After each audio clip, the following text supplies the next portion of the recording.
Hello and welcome to my first ever YouTube video. In this video I will be counting my top 10 favourite films from last year.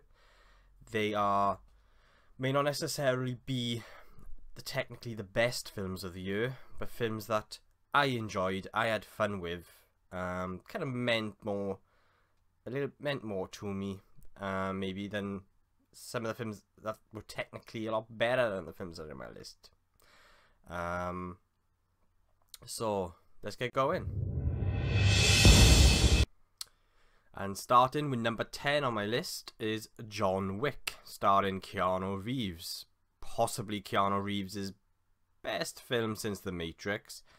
A very, very good action film. Very simple plot, but it's everything that makes that plot, the ingredients of the film, you know, the cinematography, the action scenes were choreographed. It was just a very beautiful film, based around a very simple plot, and I would say one of the best action films we've had, not the best action film, but one of the best action films we've had in recent years.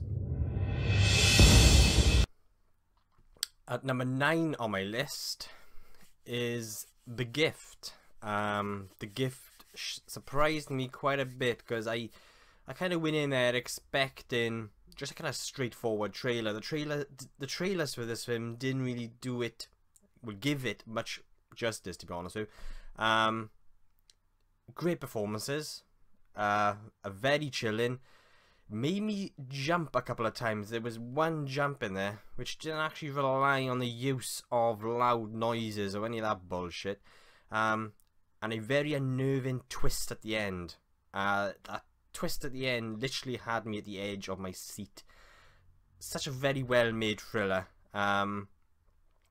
Reminded me a lot of Alfred Hitchcock's movies. But yeah, a film that if you haven't checked it out, you must check out. And on number 8 on my list is Big Hero 6. This is a film that was actually released here in the UK at the end of January. Was released in America in 2014. But obviously for us, 2015, so year it is.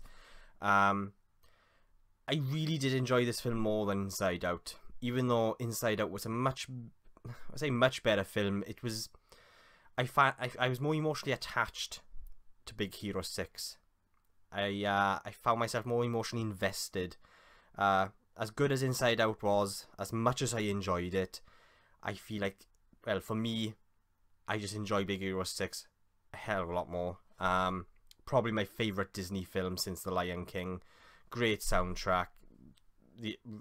That last, I think it was the 30 minutes, I did actually have tears in my eyes. No, I really enjoyed it. Number 7 on my list is Spectre. I'm a massive James Bond fan. I love James Bond films. This is not as good as Skyfall, but I think that was the problem. It never really was going to be as good as Skyfall, and I think if people went into this film expecting Skyfall 2, then yeah, you were going to be disappointed. But I really, really enjoyed it. It kind of didn't know what it wanted to be, but I just liked all those kind of different elements. One moment it was like watching a Roger Moore film. The other moment, a couple of scenes later, it was like watching a Sean Connery Bond. Yeah, it was a bit of muddled and it relied too much on previous Bonds.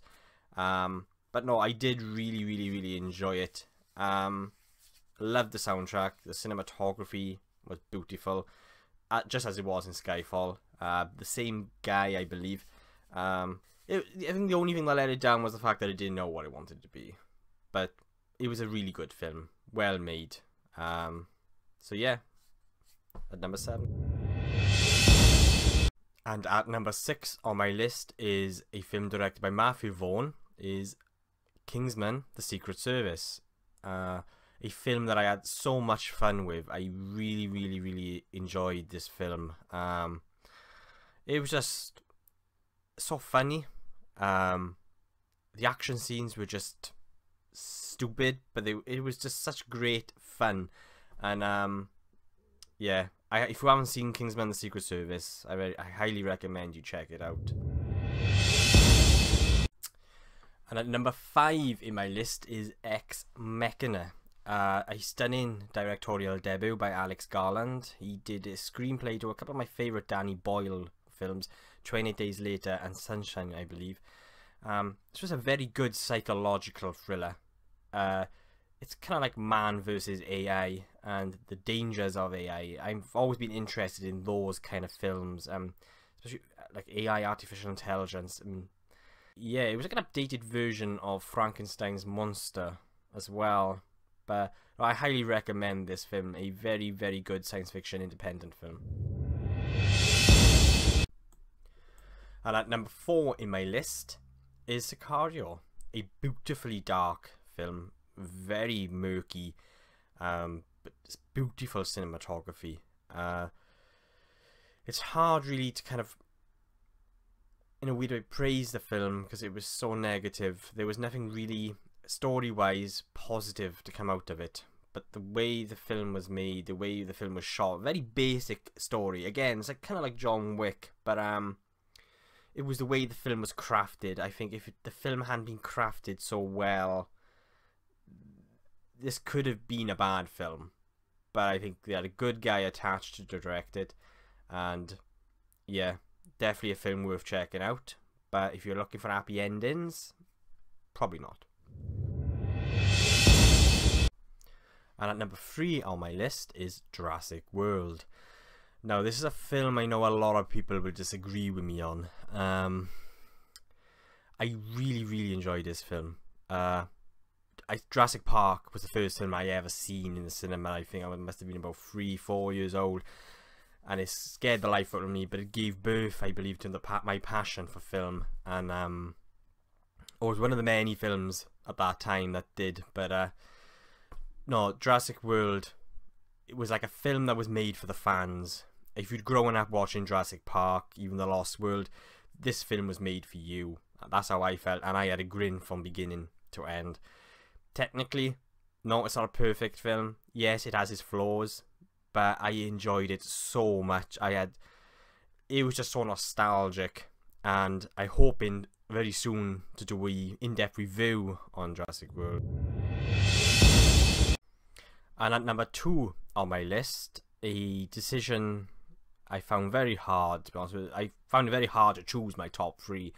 I loved all 3 films, but this one is probably technically the better one, and that's Mad Max Fury Road.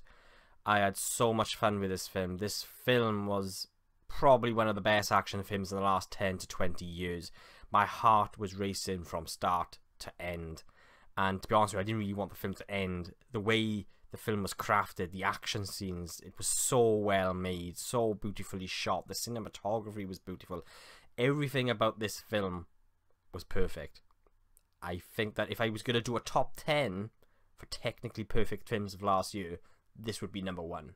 If you want to know what a good action film is, or what it takes to make a good action film, this is a very, very good example. I enjoyed it so much. I couldn't praise the film much more, to be honest with you. I kind of really, really wanted to give it my top spot, but the film that is in my top spot did it because for more personal reasons. But yeah, this film, absolutely amazing. And at number 1 in my list, which is my favourite film of last year, and that is Star Wars Episode 7, The Force Awakens. I loved this film, and I'm so glad that I enjoyed this film as much as I did. I kind of spent the 2 hours 15 minutes at the midnight showing hoping that this film was going to be good. I kind of, if anything, I kind of just spoilt my first viewing, to be honest with you. But so I've seen it 4 times since, and yeah, this film is what the fans needed, is what we wanted. And yeah, okay, it's got similar beats to A New Hope. In a way, it's kind of almost identical to A New Hope. But I think that's what they needed to do. That was a decision they made, and I think they were aware of that. But it was the right decision they made. They ended up crafting a beautiful film. very well directed, great performances. It kind of shot me back to 4 or 5 years old when I first watched A New Hope on VHS. The original version now, not the special editions, and it kind of just gave me that feeling, and that's when I knew, when I had that feeling, they had achieved what they'd set out to do, and was to make a film for the fans. And yeah, like it's got a couple of flaws. It's not a technically better film than Mad Max. They're pretty much magical, and this film was just that.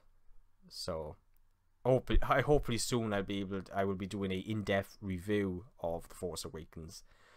So I look forward to doing that and talking more about it. But thank you for watching my top 10 of last year, and I'll be seeing you soon.